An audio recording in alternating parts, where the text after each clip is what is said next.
Bonjour à tous et bienvenue sur l'épisode 4 de Croire en eux. Croire en eux, c'est le podcast qui s'adresse à vous, professionnels de l'adolescence et des jeunes adultes, afin de vous permettre de partager sur vos pratiques, en découvrir de nouvelles, mais surtout, de croire en votre accompagnement et en vos clients. Parce que quelle que soit la difficulté, ce n'est jamais une fatalité. Croire en eux, c'est le début de toute solution. Aujourd'hui, j'accueille Anne-Catherine André. Elle est psychothérapeute près de Mons, Tournai et Ath en Belgique. Mais elle a aussi de grandes connaissances en art-thérapie et on va parler de la créativité des ados. Parce que quand vous accompagnez les adolescents, vous vous rendez rapidement compte qu'il n'est pas toujours évident d'activer leur créativité et que c'est souvent par là que passe leur mieux-être. Alors, bonne écoute et à tout à l'heure.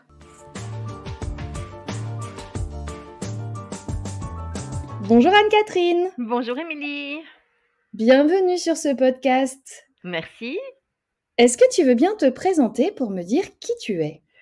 Alors, moi je suis Anne-Catherine, Anne sans E, comme vous voyez. J'aurais dû être un garçon, paraît-il, mais je n'ai rien d'un garçon. Toute mon histoire. Je suis ex-enseignante depuis, j'ai été dans l'enseignement pendant 20 ans où j'ai accompagné spécifiquement des ados. Et à un moment de ma vie, j'ai décidé de me reconvertir pour les accompagner de manière individuelle vers un bien-être. Bon, évidemment, pas que les ados, mais c'est quand même la plupart de ma clientèle aujourd'hui. Donc voilà, un peu pour me présenter. J'utilise des outils spécifiques pour accompagner les ados, donc particulièrement l'art-thérapie dont je viens, la psychothérapie, la thérapie brève, la thérapie orientée solution, l'hypnose, le MDR, etc., etc. Voilà. Quelle jolie palette! C'est comme ça effectivement qu'on s'est connus en 2019 quand je me suis formée parce que je trouvais que je manquais de formation en termes d'accompagnement des ados et que j'ai souhaité du coup travailler avec toi et ça a été une véritable autorisation. J'aime toujours parler de ta formation en parlant d'une autorisation à faire plein de choses, à sortir des papiers, des crayons, de, de la pâte à modeler ou je ne sais quoi et ça a été une ouverture dingue. Et aujourd'hui, donc du coup, tu utilises beaucoup la créativité et l'art-thérapie. Oui, tout à fait. Et j'aime beaucoup le mot que tu reprends, c'est le mot autorisation, puisque en fait, bah oui, en effet, au sein de mes formations, j'essaye, en tout cas, de vous transmettre ce genre de choses, mais c'est évidemment très présent dans mes consultations aussi, puisque justement, c'est rendre l'autorisation d'être, d'exister et de devenir qui il est, c'est-à-dire cet adolescent. Et pour pouvoir rendre cette autorisation, on le reconnecte à qui il est. Et qui il est, évidemment, dans qui il est, il y a des traces de créativité, ça c'est clair. Il a été un jour un enfant, tu as été un jour un enfant. Et donc, simplement par reconnecter à cette créativité et cet imaginaire qui va faire qu'à un moment donné, hop, ça va devenir chouette, ça va devenir ludique, ça va devenir facile. Et donc, on va s'autoriser à utiliser sa créativité pour trouver ses propres solutions. C'est en tout cas ce que j'essaye de mettre dans tous les accompagnements et dans les formations que tu as pu suivre. Qu'est-ce qui t'a amené à faire ce métier, Oh, toi? je pense que c'est tout simplement mon histoire. Je suis une ex-enfant pleine de créativité, donc c'est-à-dire qu'on m'a autorisée. Encore une fois, ce mot qui est très important. On m'a autorisée à, euh, à faire ce que je faisais, tout simplement.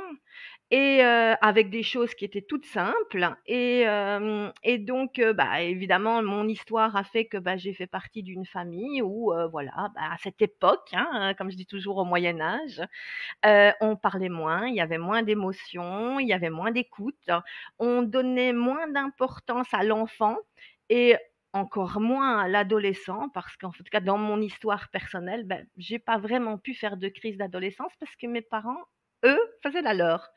Et donc évidemment, je l'ai mise un peu de côté, ce qui a juste postposé la crise de quelques années. Et donc moi, je me souviens donc de cette histoire où à un moment donné dans mon histoire, j'avais besoin en effet de libérer certaines choses, de m'autoriser à dire certaines choses. Je n'ai pas pu dire avec des mots. Autour de moi, c'était pas possible. Et il faut dire que, encore une fois, à cette époque, il était rare de trouver un accompagnant. On n'allait pas chez les psys, on n'avait pas de coach à l'époque. Et donc, on se débrouillait un peu tout seul. Et c'est alors que, dans la débrouillardise, j'ai ouvert des cahiers, j'ai ouvert des blocs de feuilles avec des feutres, avec des crayons, avec de la peinture, puisque en fait la créativité elle s'exprimait par là depuis que j'étais toute petite. Et je me suis en effet rendu compte très vite que le fait de créer, le fait de pouvoir m'exprimer comme ça à travers autre chose que la parole, puisque c'est très compliqué, qu'on soit enfant ou adolescent, c'est très compliqué de pouvoir dire les choses. Mais en tout cas, ce que je pouvais me rendre compte, c'est qu'à travers la création, ce moment où je m'accordais une autorisation de laisser aller ce qui était en moi, bien, la situation n'avait pas changé. Le problème était toujours là. Mais j'avais pu m'écarter et les émotions avaient pu s'exprimer. Donc, j'allais déjà un peu mieux. Et donc, voilà. Donc, à un moment donné, je pense que la situation, mon histoire a fait qu'à un moment donné, mais c'était tout à fait logique que je comprenne mieux, je pense, cet univers-là qui était les adolescents, puisque c'est une période qui m'a, moi, profondément touchée. Et évidemment, je pense que c'est de vouloir, en tout cas, partager mon expérience, mes outils et ma manière de m'être quelque part sortie de tout ça, même toute seule. Et là, maintenant, en accompagnant le jeune, que finalement, c'est l'histoire de toute ma vie, finalement. Je crois savoir que tu es maman aussi. Est-ce que, l'adolescence de tes enfants a aussi joué là-dedans? Alors, j'ai fait beaucoup de formations, comme tu as vu, hein, j'ai pas mal d'outils, mais sincèrement, les plus belles formations que j'ai reçues sont en effet de mes 4 formidables enfants, hein. Comme toutes les mamans, c'est les plus parfaits, les plus beaux du monde. Et la période que je préfère, parce que j'en ai encore quelques-uns qui y sont, même s'ils sont grands, hein, donc le plus petit maintenant, il a 14 ans et demi, le plus grand a 25 ans. Donc il quitte, je vais dire, il a quand même quitté l'adolescence depuis quelque temps, mais c'est un formidable laboratoire, comme je dis toujours, hein, ce sont mes petits rats. Mais je vais dire que c'est eux qui m'ont appris le plus de la vie, de la manière d'être, de leurs différences, de leur manière de se construire. Ils m'ont totalement changé dans qui j'étais aussi, hein, parce que bon, déjà de toute façon la maternité ça change, hein, on le sait, mais par rapport à mes croyances, par rapport à mes valeurs, par rapport à certains apprentissages, évidemment ils m'ont fait grandement évoluer et évidemment je les ai évidemment comme tout rat de laboratoire bien observés et dans ces observations, mais ça m'a permis également de mettre en place certains outils aussi qui m'ont inspirée, il faut le dire, et qui m'inspirent encore toujours. Mmh, c'est chouette. Quel est ton plus à toi dans l'accompagnement des ados? Alors, déjà, je pense que c'est déjà l'outil qui est, la créativité. Ça, je le dis, que ce soit les ados, que ce soit les enfants ou que ce soit les adultes, je pense que ça, c'est un plus. Maintenant, je pense que, dans ce que j'ai pu observer de par ma pratique de formatrice, je vois beaucoup, beaucoup de stagiaires qui m'arrivent avec des compétences extraordinaires et vraiment une belle formation, hein, avec, des outils qui sont, vraiment, au top, je vais dire, hein. Donc des gens qui ont été vraiment bien formés et parce qu'il y a plein de chouettes formations autour de nous. Par contre, Ouais. ce que je pense qui manque dans leur apprentissage et c'est, en effet de pouvoir se poser la question de, en plus de ce que je sais faire, qui est-ce qui je suis? Quel est le thérapeute que je vais être? Surtout, cette question-là, pour moi, elle est impérative lorsqu'on travaille avec des enfants et lorsqu'on travaille avec des adolescents. Alors pourquoi? Tout simplement parce que quand on est adulte, normalement on est adulte, même si on a une part d'enfant plus ou moins développée, hein, on le sait. Euh, on est face à un adulte. Adulte, c'est une communication fluide et plus ou moins simple, on va dire, puisqu'on est dans le même âge, je vais dire. Heu, Face à un enfant, face à un ado, c'est beaucoup de choses à prendre en compte. Je n'ai pas à être un enfant, je n'ai pas à être un ado, sinon je ne serais pas crédible. Mais en même temps, je dois avoir l'attitude juste qui va permettre ce lien thérapeutique tellement important au suivi qui va suivre. comme je le dis toujours, on a beau avoir les plus beaux outils, les plus belles techniques et être les techniciens les plus fabuleux qui soient, malheureusement, si on n'a pas l'attitude, ben, ça fonctionnera pas et ça fonctionnera pas du tout avec les enfants et les ados et ça, c'est un souci, quoi, hein. Donc vraiment, ce qui me semble le plus important, c'est que la personne qui est face à cet enfant et face à cet ado ait pu réfléchir sur: «Qu'est-ce que je renvoie? C'est quoi ma part d'enfant? C'est quoi ma part d'ado? Comment j'étais ado?» heu, simplement pour mieux comprendre l'autre, beh, pouvoir un petit peu se comprendre soi et savoir ce qu'on dégage vis-à-vis de l'autre. Donc voilà, donc ça c'est super important pour moi. J'en parle dans le deuxième épisode du podcast, c'est-à-dire que le fait qu'un adolescent, il perçoit tout de suite le faux semblant. C'est-à-dire le truc qui est pas tout à fait juste à l'intérieur de l'accompagnant, qui fait qu'à ce moment-là, le jeune se dit: «Ouh là, je peux pas faire confiance. Si en face de moi, j'ai quelqu'un qui est pas assez ancré dans qui il est, pourquoi il le fait et ce qu'il fait, ça fonctionne pas» et c'est très chouette que tu nous en parles.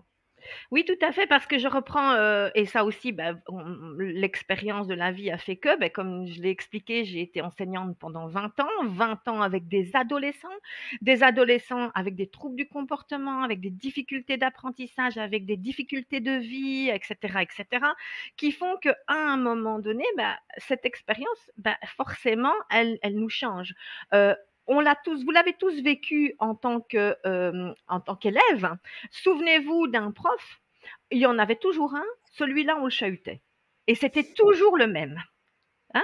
Pourquoi? Parce que sans doute il n'était pas crédible, comme tu dis, il n'était pas bien ancré, il n'était pas à l'aise, il n'était pas. Voilà. Et puis il y en a d'autres avec qui ça passait. Mais d'année en année, c'était à la limite le prof le plus populaire, entre guillemets, hein, parce qu'il y a, il y a ça hein, au niveau des ados. Maintenant, il y a pas l'un ou l'autre. L'idéal, c'est de pouvoir gérer hein, un espèce de milieu et être dans le lien. Mais en effet, il y a des qualités qui permettent en effet de créer ce lien. Et c'est pas inné chez l'être humain. Ça s'apprend. Ça s'apprend Mmh. et ça se développe. Et donc réfléchir à ça permet en effet un accompagnement de qualité. Alors si on a ça, plus les outils, mais c'est fantastique. Tout à fait. Qu'est-ce qui te marque le plus, toi, dans l'accompagnement des ados en ce moment? Est-ce qu'il y a des choses qui sont récurrentes? Est-ce qu'il y a des choses qui te touchent davantage? Je sais pas, qu'est-ce qui est le plus important pour toi? Qu'est-ce qui te marque le plus dans les accompagnements aujourd'hui? Alors aujourd'hui, bah, forcément, il y a l'actualité, hein. Donc, quand je dis l'actualité, bah, ça fait quelques années que nos ados vont pas bien, hein. Comme nous n'allons pas bien et on a été surpris par, cette pandémie, on ne savait pas comment faire face. Les ados, eux aussi, parce que ça veut dire que les ados, ils ont perdu une part de leur insouciance, une part de leur autonomie. On les a arrêtés d'un un certain moment dans leur vie. Ils ont, dû se réorganiser pour plein de choses, au moment où ils sont en train de se construire. Donc l'adolescence, c'est vraiment un moment charnière qui fait que bon, ben, on sort en effet, on veut quitter l'enfance, pas forcément devenir adulte tout de suite, hein, mais, on veut en tout cas quitter ce moment-là et on est en pleine construction avec déjà plein de changements, que ce soit au niveau physique, au niveau psychologique, au niveau relationnel, tout ça, c'est déjà un gros boom. Et pendant ce boom, il y a un surboom hein, énorme qui nous est arrivé et qui a touché de plein fouet les adolescents dans leur liberté aussi, leur autonomie, alors que c'est au départ un apprentissage. Et ce qui me touche le plus maintenant, parce que je pense que les retombées, on les a seulement maintenant et je pense qu'elles vont encore durer parce que bah, l'actualité fait qu'il y a d'autres choses maintenant en plus. Et évidemment, je parlerai, au niveau des jeunes et par exemple leur vie qui est au départ d'aller à l'école, hein, bah, cette vie d'aller à l'école, elle s'est un petit peu, restreinte puisqu'on n'a pas été à l'école, on ne va pas à l'école vient à nous. Donc c'est-à-dire que l'école rentre chez soi, rentre derrière l'ordinateur, les apprentissages se demandent plus d'autonomie. Alors pour tous les jeunes qui étaient déjà parce qu'il faut savoir que l'adolescence, comme je l'explique en formation, c'est déjà une grosse période de stress à cause de tous ces changements naturels et là, évidemment, est venu, du stress supplémentaire et donc ce qui fait que moi, je rencontre énormément d'ados, bon, peut-être qui viennent plus chez moi avec évidemment des événements un peu plus traumatiques puisque c'est les 2 qui me caractérisent le plus dans les accompagnements. Mais ce que je vois, c'est énormément de jeunes qui sont coincés. Donc c'est-à-dire ils sont coincés, dans le sens où, bah, suite à ça, maintenant la vie reprend tout petit doucement. Elle a même d'ailleurs bien repris en Belgique, hein. En Belgique, je trouve qu'on est allé du tout au tout. En très peu de temps, on est passé de tout est interdit à tout est autorisé, sans trop de fluidité. Et donc, ce qui se passe, beh, c'est que j'ai beaucoup, beaucoup de cas de jeunes, qui savent pas ressortir. Donc ça veut dire que tout devient compliqué. Je ne sais plus comment on se fait des amis, je ne sais plus sortir de chez moi, j'ai des crises d'angoisse. Ça m'arrangeait bien finalement, hein, c'était à certains moments, ça m'arrangeait bien. Maintenant, ça ne m'arrange plus parce qu'il va falloir y retourner et donc j'ai beaucoup, beaucoup de jeunes qui sont, un peu coincés et donc coincés dans leur angoisse, dans leur stress, dans leur questionnement aussi par rapport à l'avenir, par rapport à cette insouciance qui quelque part leur a été volée par la situation et qui font que bah, des expériences que nous on trouvait banales et normales, mais ils l'ont pas vécues. Donc il va falloir leur redonner confiance pour pouvoir repartir dans un monde qui quelque part n'est pas encore en toute confiance, hein. Oui, c'est vrai que c'est une période où ils ont besoin de cette, enfin, il y a une espèce de période où ils osent plein de choses, ils font plein de choses et là, on leur a un peu piqué cette période-là et c'est vrai que ça rend les choses plus compliquées et en plus de ça, la projection. Moi, je vois dans mes accompagnements des jeunes à qui on demande de choisir leur orientation, mais ils me disent, «Comment tu veux que je choisisse une orientation? Je sais même pas si, demain on va pouvoir sortir, je sais pas si je vais pouvoir enlever mon masque, je sais pas si je vais pouvoir voyager». C'est très, ça rajoute une donnée qui est très angoissante pour eux, c'est pas facile, hein. Non, c'est pas facile et en plus de tout ça, il y a aussi le stress et l'anxiété des parents.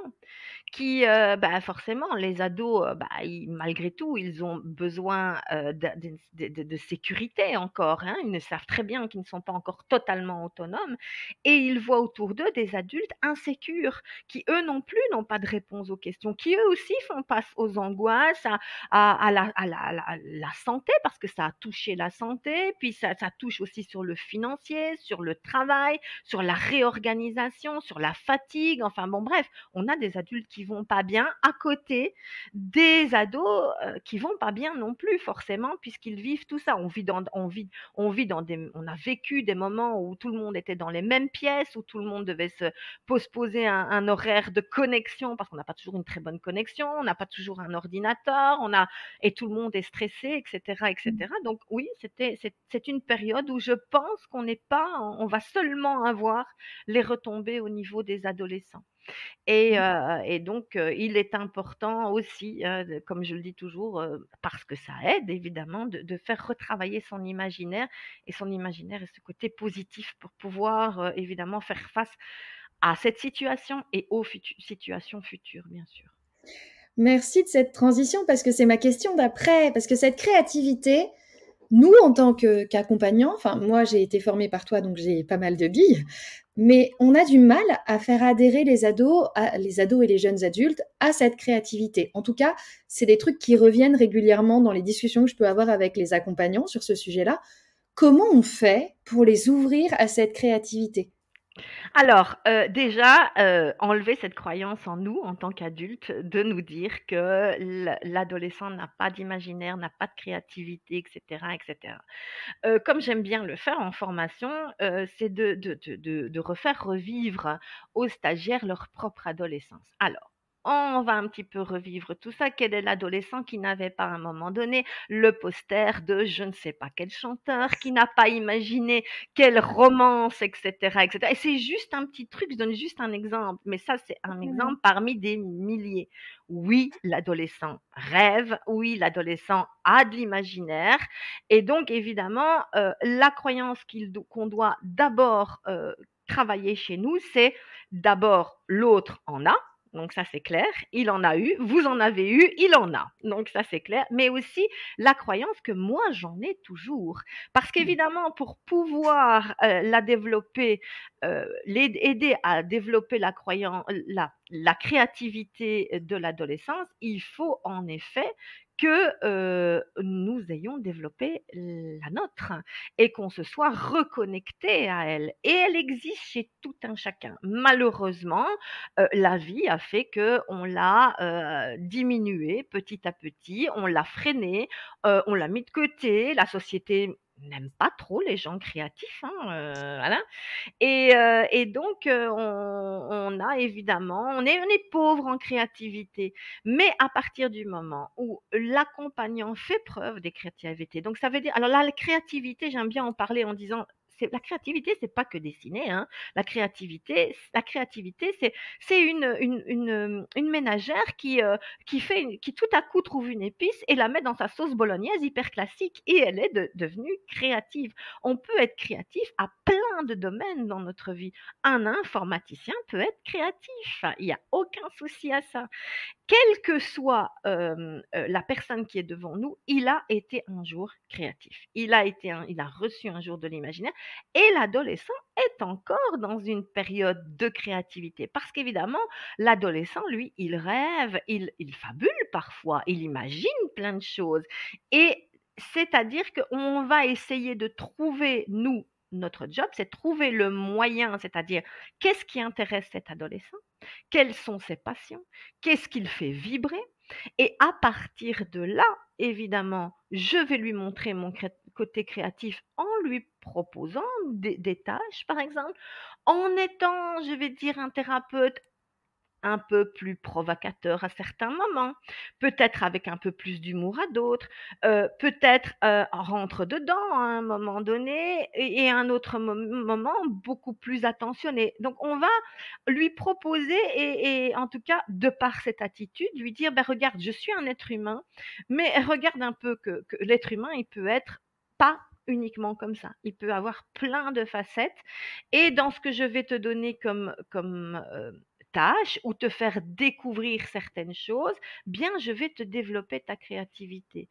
Et c'est avec les adolescents, en tout cas, par exemple donner des exemples en disant, tu sais, tiens, dans un autre accompagnement, bah, c'est un accompagnement, bah, un jeune, il m'a fait ça ou il m'a fait ça. Tiens, tu n'aurais pas une autre idée, toi, tu ferais pas ça. Tiens, et comment on pourrait faire ce genre de choses? Et donc, en le sollicitant, et en lui montrant notre propre créativité, je dis par l'attitude et par par la manière dont on les accompagne, eh bien, on arrive à ouvrir cette part d'eux et l'autoriser, encore une fois, je reviens sur le terme que tu as pris, hein, l'autoriser à le faire, peut-être à un moment donné, dans des moments où il l'a choisi, peut-être pas forcément tout le temps, et là, de toute façon, dès qu'on commence, dès qu'on l'a remis en route, c'est naturel et c'est très amusant et c'est très ludique et c'est très léger.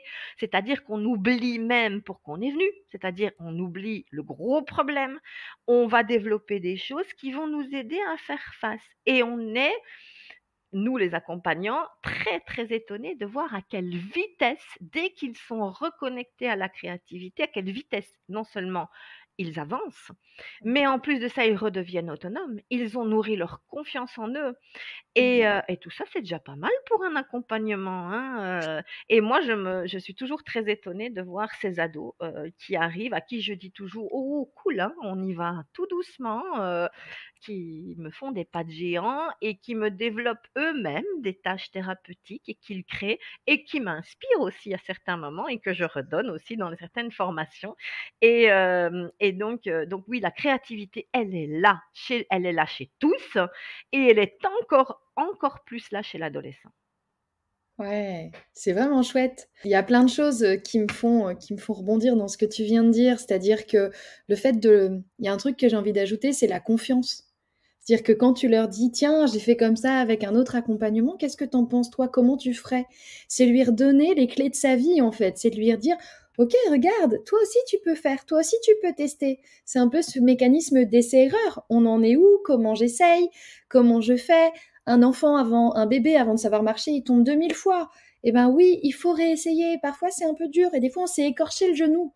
Mais c'est pas pour ça que c'est pas possible et c'est pas pour ça qu'on peut avancer. Et c'est une belle preuve de confiance en eux, en fait. J'aime bien cette idée-là. Et oui, tout à fait. La confiance, évidemment, on en manque tous, hein, parce qu'évidemment, bah, voilà, on va pas refaire un cours sur la confiance, mais à un moment donné, bah, dans la vie, bah, les coups durs, la comparaison, les évaluations font que, à un moment donné, bah, elle diminue, elle diminue, elle diminue, mais se reconnecter à cette créativité, cet imaginaire et trouver ses propres solution pour y arriver, évidemment, quel est le meilleur moyen pour rebooster sa confiance en soi? Et donc évidemment, on sort, on a un peu plus de confiance. Donc comme on a un peu plus de confiance, on a encore un peu plus de confiance en sa créativité et ça fait effet boule de neige et ce qui fait que, bah, oui, en effet, ça va beaucoup, beaucoup plus vite que ce qu'on imagine. Est-ce qu'il y a autre chose que tu voudrais nous dire sur la créativité? Parce que tu nous as donné plein de tips, plein de tips, tu nous as donné plein d'idées de comment l'aider à la développer, comment la générer chez eux, s'autoriser soi-même, s'ouvrir à ça, etc.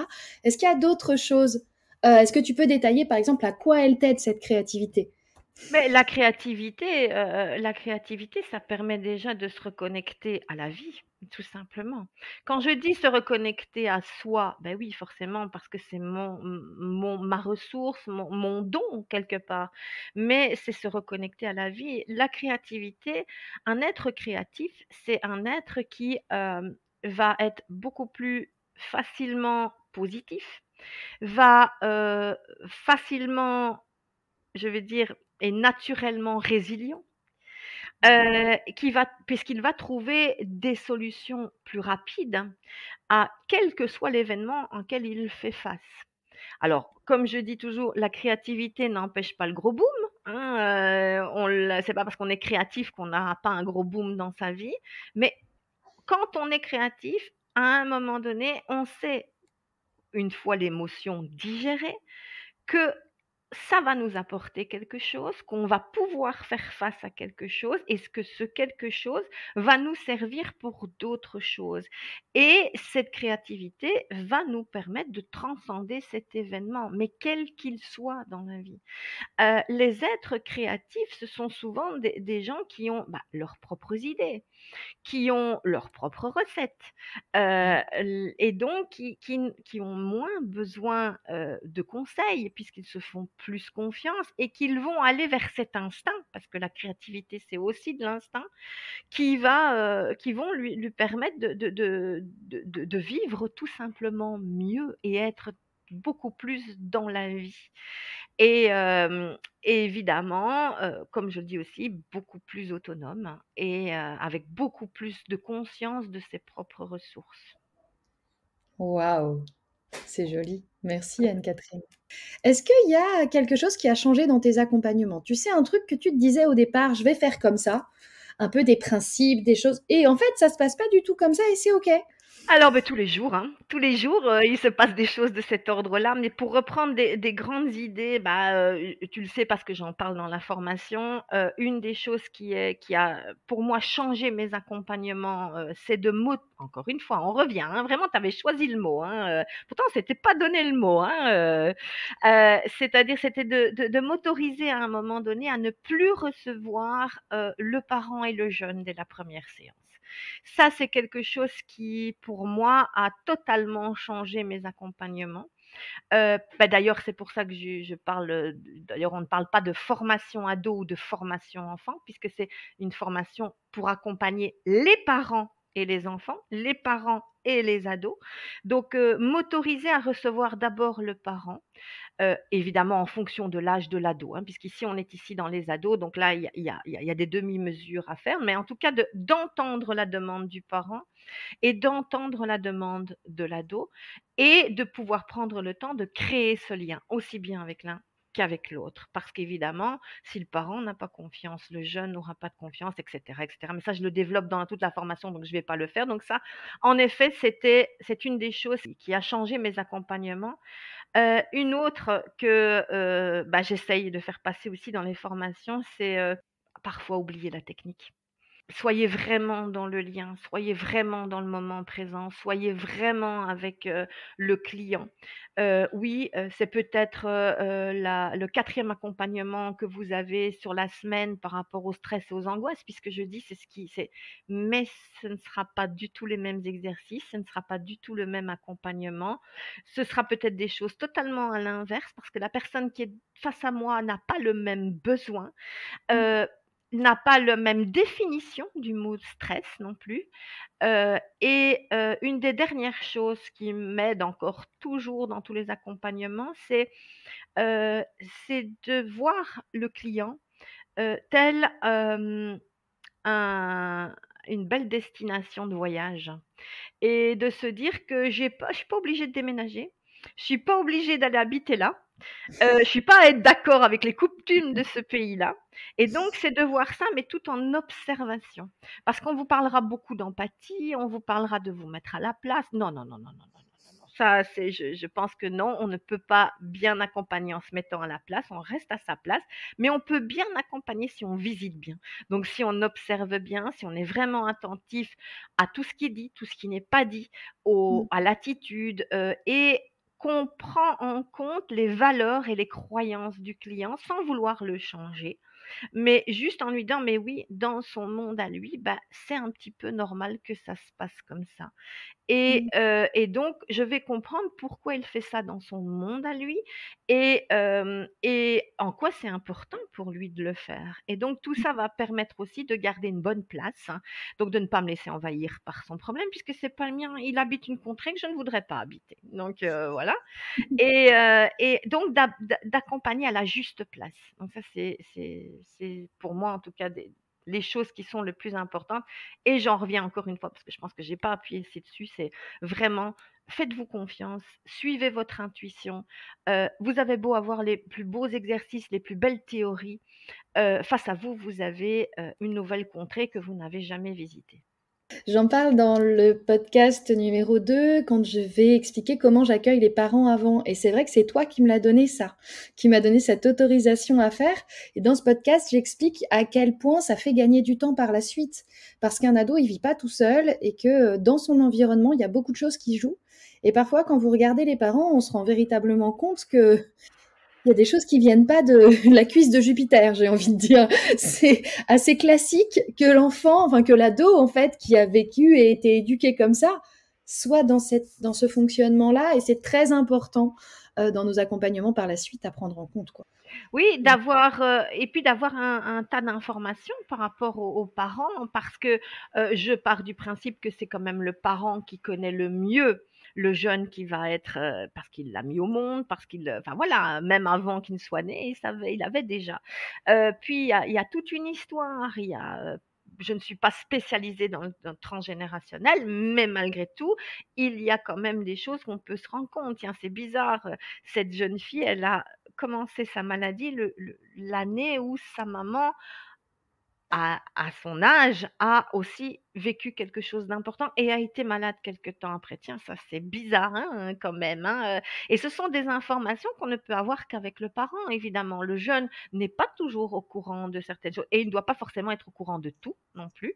En fait. Et le fait de pouvoir s'autoriser un moment en toute confiance, en toute confidentialité, sans, je vais dire, limite de parole puisqu'on est en confiance, beh, on reçoit beaucoup plus d'informations et ça nous aide aussi, tout à fait dans tous les accompagnements puisque tu as raison, on gagne en temps puisqu'on en gagne en information dès le départ et puis on gagne aussi en lien, surtout avec les plus jeunes ados, puisque le parent étant déjà sécurisé, il est déjà venu nous voir, il a déjà parlé auprès de nous par rapport aux jeunes, bah, le jeune arrive avec un parent déjà sécurisé, donc il se sent déjà un peu moins stressé. Tout ça aide évidemment notre pratique et c'est vrai que, enfin moi perso, je continue jusqu'à présent, je continue à agir de cette sorte-là. Et puis c'est toi qui me disais toujours que lors de cette première séance, c'est la seule séance où on travaille. Je le dis toujours en plaisantant aux parents, même moi aujourd'hui, en leur disant c'est la seule où je bosse, les autres je joue. Oui, c'est exactement ça, parce qu'en effet, on va travailler, parce qu'on va, on va explorer cette contrée. Donc, on est des fins détectives avec des loupes à certains moments ou des jumelles à d'autres. Et donc, oui, en effet, c'est une séance où on est concentré, où on va vraiment écouter, poser les questions justes pour avoir le plus d'informations, rendre la place aux parents aussi, parce que pour ça, c'est important. Qu'est-ce que vous avez déjà essayé, madame? Parce que je vais pas prendre, en gros, je leur dis pas, mais ça sous-entend, je prendrai pas votre place et je ne Mmh. ferai pas plus que vous. Mmh. Donc ça permet aussi le recadrage et que chacun garde une place, mais une place essentielle dans l'accompagnement du mieux-être du jeune. Mais en effet, on travaille lors de cette première séance-là. Alors les autres fois, je caricature quand je dis on ne travaille pas. Moi, je ne travaille jamais puisque j'aime ce que je fais. Donc quand on aime ce qu'on fait, on ne travaille jamais. Mais en tout cas, en agissant avec, en faisant développer la créativité, en important des outils qui sont ludiques, qui parlent aux jeunes, puisque en fait, moi, dans mes accompagnements pour les adolescents, je vais toujours utiliser ce qui les motive, de quoi ils sont partis. Alors, on a beaucoup de mangas, oui, je m'informe hein, et je regarde un petit peu plus les mangas, voilà. Il y en a certains jeunes, ce sont les jeux vidéo, et ben on va travailler avec les jeux vidéo. Il y en a, c'est plus dans les lectures. Pourquoi pas? On va aussi inclure les lectures, les chansons, les séries. Tout ça, ce sont des choses qui parlent évidemment aux adolescents. Et donc, c'est aller chercher ce qui l'intéresse et les transformer en outils thérapeutiques. Et ça, c'est voilà ce qui fait que vous avez en effet des séances beaucoup plus ludiques pour le jeune, mais pour nous aussi. Et donc, en Complètement, effet, on travaille un peu moins puisque c'est amusant quand même comme outil, hein, tout ça. complètement. OK. Qu'est-ce que tu dirais aujourd'hui à la toi qui a débuté? Tu sais, cette jeune thérapeute qui a commencé à travailler, qui se posait plein de questions probablement.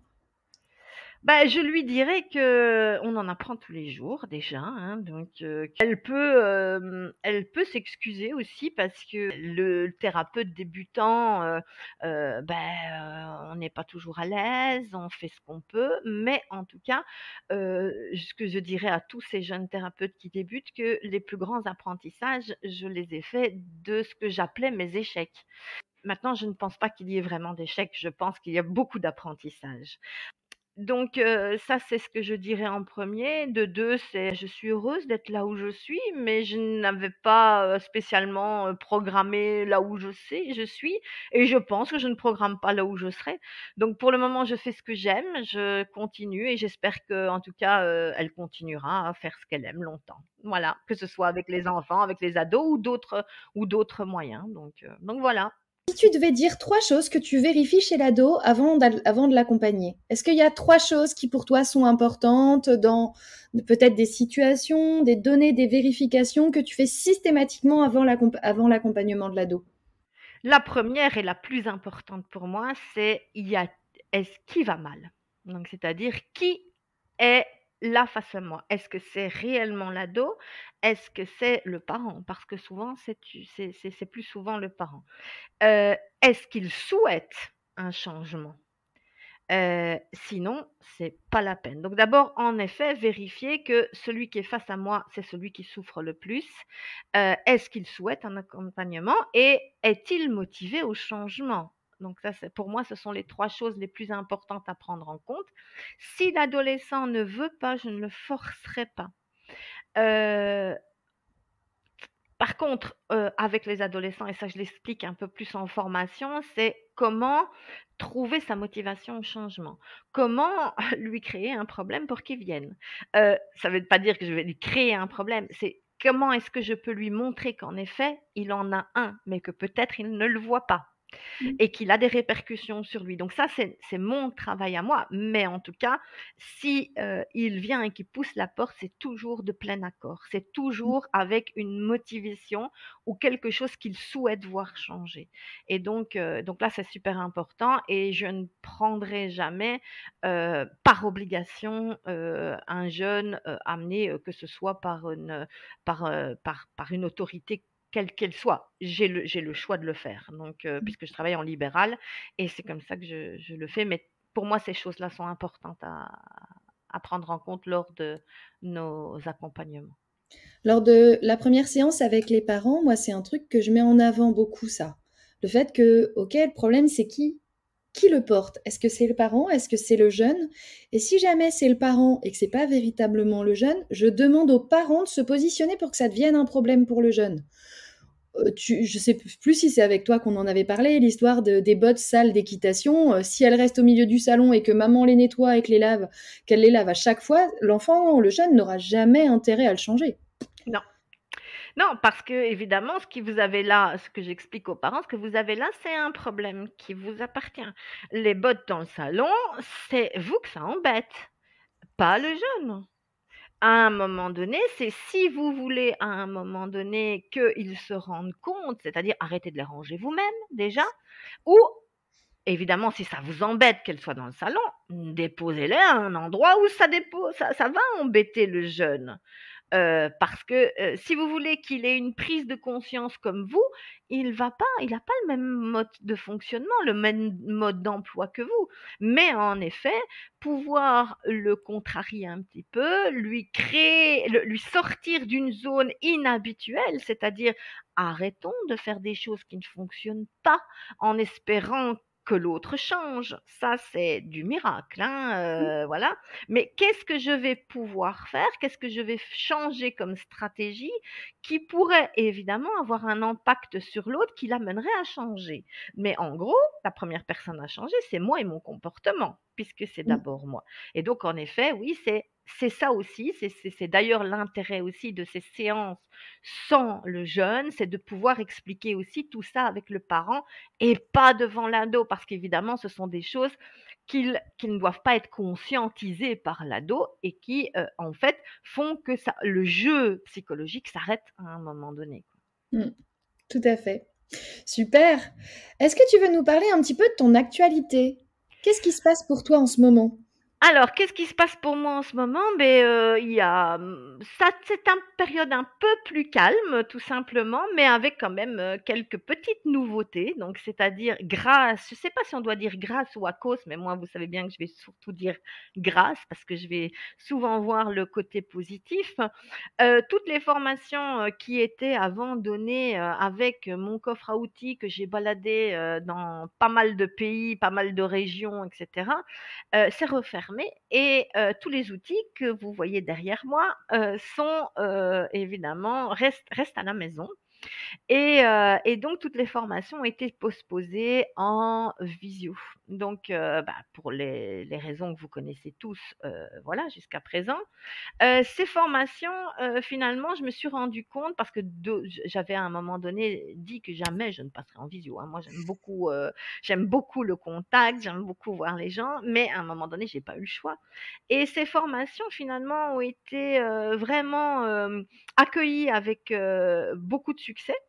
Et en plus, je dois dire que je me suis posé la question en disant: «Mais comment est-ce que je vais faire pour que ces formations me conviennent encore?» parce que j'ai du mal à rester assise, hein, et j'ai besoin de bouger, mais en même temps, qu'elles soient toujours aussi interactives, aussi complètes, et aussi ludiques. Et donc, ce qui s'est passé, c'est qu'en fait, le fait qu'on les fasse en visio, c'est beaucoup plus pratique, concernant ce qu'on pense, puisqu'on va tester énormément d'exercices, puisque suite à la formation en visio, j'offre les 30 jours d'enregistrement.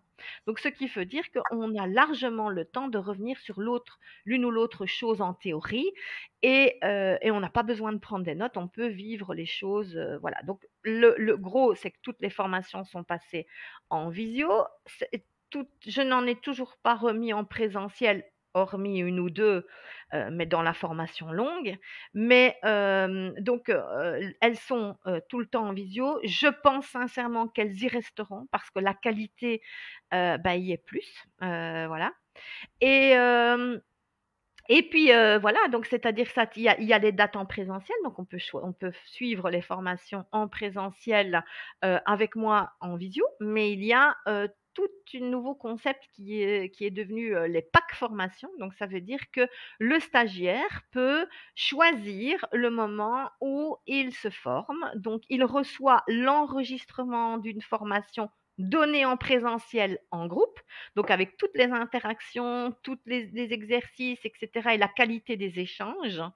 Il reçoit évidemment en plus tous les supports, bien entendu, hein, tous les supports théoriques, etc. Il va recevoir aussi 30 jours d'enregistrement comme les autres, donc il a 30 jours pour visualiser cette formation.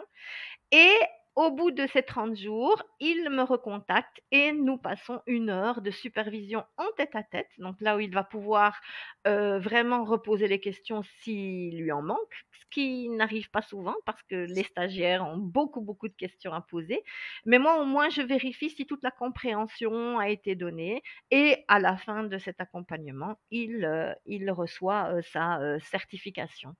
Et malgré tout, je vais quand même parler d'une autre formation qui va venir voir le jour durant 2022, c'est-à-dire que plus spécifiquement sur l'exploration de l'œuvre. Donc, puisque vous savez que lorsque je travaille avec les ados, avec les enfants, même avec les adultes, à un moment donné, je le fais s'exprimer au travers d'un dessin, au travers d'un collage, au travers d'une écriture, etc.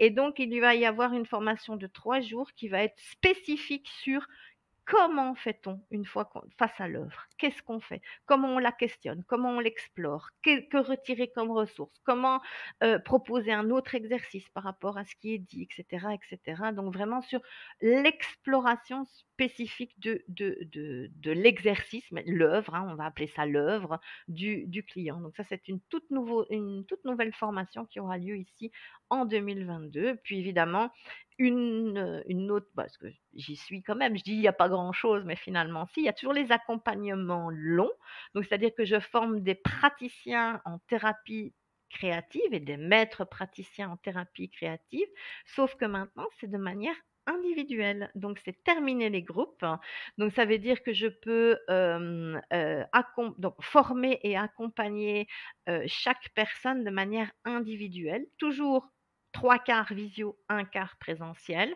3/4 visio où de la même manière, le stagiaire va recevoir des packs de formation qui ont été donnés en groupe, donc avec toute la qualité. Et au bout de la fin du pack, même chose, on se retrouve 1, 2, 3 supervisions si le stagiaire en a besoin pour vérifier ses apprentissages, sa compréhension, etc.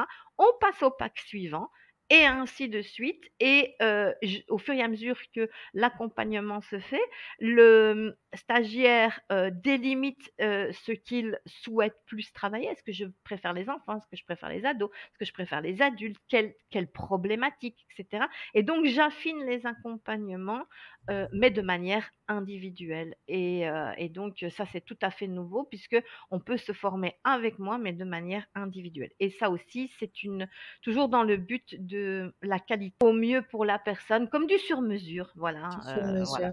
voilà. Génial. Où Voilà. est-ce qu'on peut trouver toutes ces informations? Alors, on peut les trouver sur mon site internet, donc www.anne-catherine-andré.com. On peut m'envoyer un mail, donc contact@anne-catherine-andré.com, mais vous avez le mail sur l'adresse mail. Et puis vous avez plusieurs pages Facebook où vous pouvez.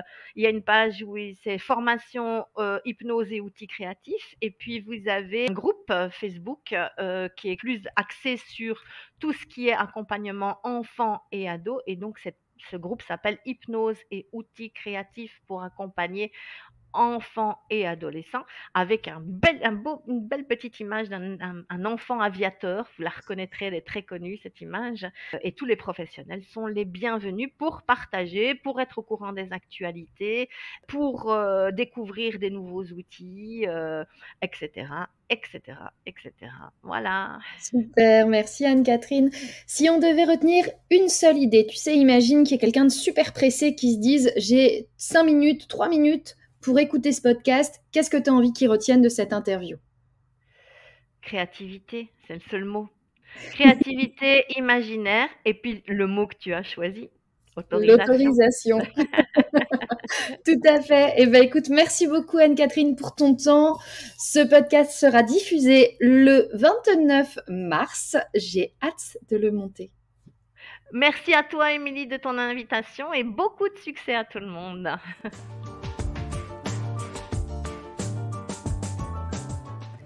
Alors je vous remercie de tout cœur d'avoir écouté ce podcast jusqu'au bout, j'espère que vous l'avez apprécié. Si c'est le cas, n'hésitez pas à le partager et à indiquer votre avis sur les plateformes de diffusion. Vous nous retrouverez sur les réseaux sociaux Facebook et Instagram Croire en eux, le podcast, mais aussi sur un groupe Facebook privé Croire en eux, le groupe, où vous pourrez partager sur les difficultés rencontrées et recueillir des avis, des entraides bienveillantes et accueillantes. On se retrouve très vite pour un nouvel épisode. Je vous dis à très bientôt, prenez soin de vous.